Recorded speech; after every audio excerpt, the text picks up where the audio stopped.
Hi, this is Deface. I make stuff for you to throw into your tabletop role-playing games, and today I'm making a non-combat random encounter. And to keep in line with the theme from the rest of this week, it's again going to be a very low-level, high fantasy sort of themed encounter, and I'm gonna keep running with the idea of a goblin encampment nearby a starting town in a campaign. So we'll say this is forest around town, and more specifically, we'll say this is near wild animals, because the idea I have for this random encounter is it's one that could very easily lead into combat, but it's not you find a group of goblins, roll initiative. It's going to be like a bridge between this is the encounter, roll initiative, because a lot of random encounters are just these enemies show up, roll initiative, fight them, move on. There's not really like that ambiguity in the start of a random encounter of, is this going to be a fight, or is this going to be just a role-playing interaction? And really, every fight in D&D should start with conversation, unless it's like 1d4 wolves. It should start with conversation. And so we'll say that these goblins, this is like a hunting group of goblins out of their den, their hideout, close but not at the town. They're not hunting people or anything. They're hunting food, and so they have plenty of traps stationed. They have plenty of goblins hiding, and they're trying to stalk animals to kill them and get food for their den, for their encampment.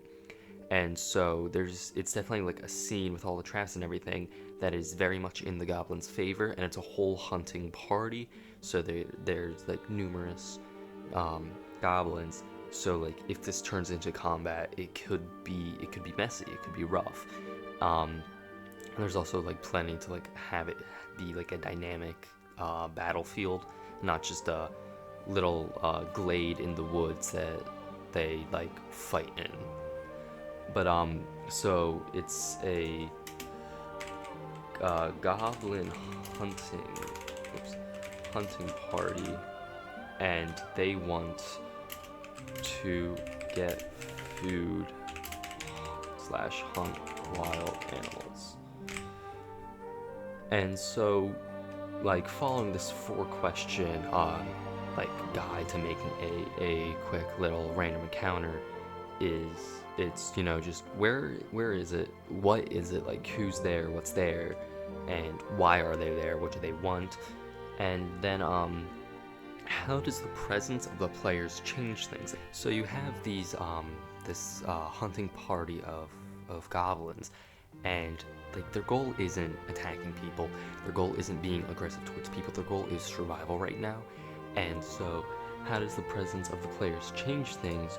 Well, the players could they could be making sound, they're traveling likely towards the home of the goblins. Say everything made this week is in the same campaign. Say they have the wizard Felon with them, right? He's someone who wants to help out the town this is all orbiting around. He could be very aggressive towards the goblins. The party might be very aggressive towards the goblins, and the goblins might be very aggressive back. But still, their main goal is survival. Their main goal is getting food. So the presence of the players, they could very easily be something that scares away any prey that these goblins could get to feed themselves and to feed their colony. And so that's one thing. The players could scare away game, and also the players could just make the goblins very, very angry, and it makes things very tense. And so it's just this sort of like setup for a fight or a truce between the players and the goblins.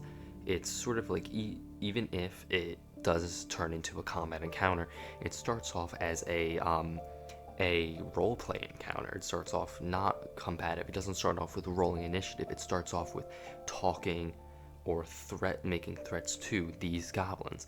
And maybe the players start fights. Maybe they start the fight. They attack outright, ignore talking with these goblins, and it just becomes a combat encounter.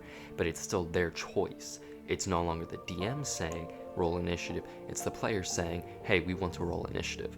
And so just with this easy, like, simple setup, it turns what probably would have been a combat encounter and just adds an extra step, a little bridge between you see these guys and roll initiative. So I'm going to real quick go into Dungeon Scrawl and just make up a quick 5-minute scene on a grid that could be used, and we'll go from there. Okay, so I have made the map in Dungeon Scrawl. It was really quick, really simple. I wasn't keeping an eye on the clock, but it really was just like 5 minutes through together. And so it's just a small, like, not really like a glade, but less dense area of a forest. And so you have like trees, bushes, rocks, all sorts of like foliage around. And so then where I had like where I imagined the entrance would be over here, I also put a bunch of like branches and leaves where it's like if you were to step on it, it would make sound.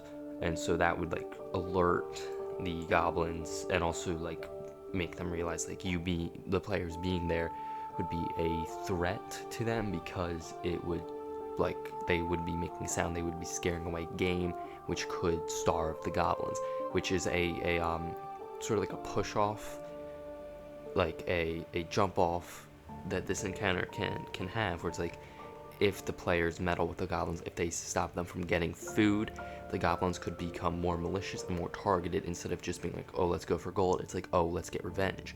You know, it's a random encounter that allows for role play, so that it makes it more dynamic and more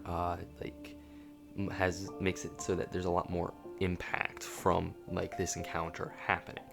And so you have all these like trees and bushes around that would act as cover or partial cover, as well as stones that you could pick up and throw. And then the traps around here, I don't have any sort of like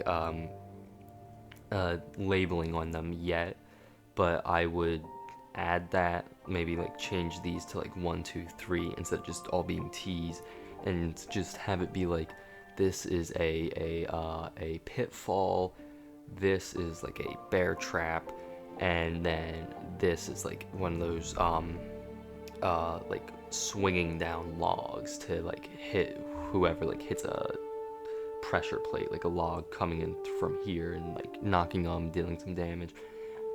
You know, just like plenty of traps stationed around while still being like in a natural area. It makes it so it's the goblin's turf, but also like is very logically in the middle of a forest, and it also like it gives reason for why the goblins are there to begin with. And so with this simple map and with this simple like 4 questions, you just easily come up with a simple but like plenty of room to grow non-combative random encounter that you could throw into your games, and just like it really like makes your world feel more lived in, makes it feel more defined, because it's not just, oh look, goblins, they attack. It's, oh look, goblins scrounging for food. You know, these are living creatures, they need to eat to survive. This is why they're out there, this is what they're doing. Like, it really just fleshes out your world while also giving your players more dynamic random encounters instead of just 1d4 goblins. And yeah, see ya.